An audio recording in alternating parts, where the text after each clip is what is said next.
chi tu na zong nun hlui khua rei an chang ta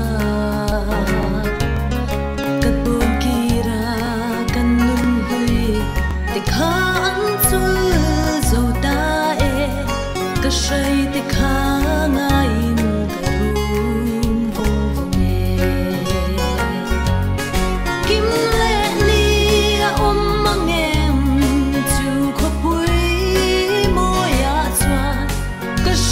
phong đại điệu trắng to sông khá tôn lẽ ca nua nghe ăn suy bia ra râm môi ya choa chu nu tel sông in ăn thế zo lo phong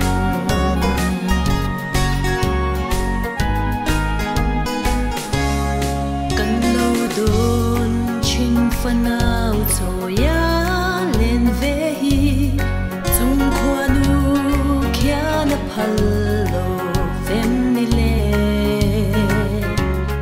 phần nào cho in chung kim tên lên về chuyên mà illa cha na min thiên tu mai ăn chẳng lệ chi kim lệ ni ôm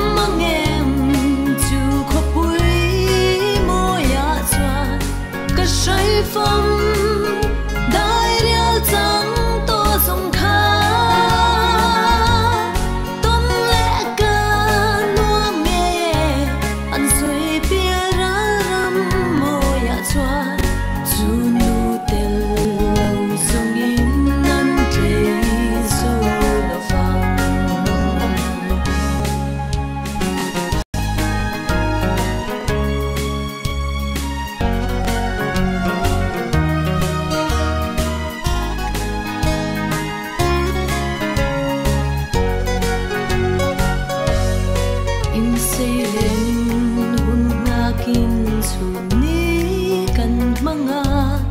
kan run to ahlim na nui ri in na kha ma se lal parim ro cha thiam har nge kan ta kan him na te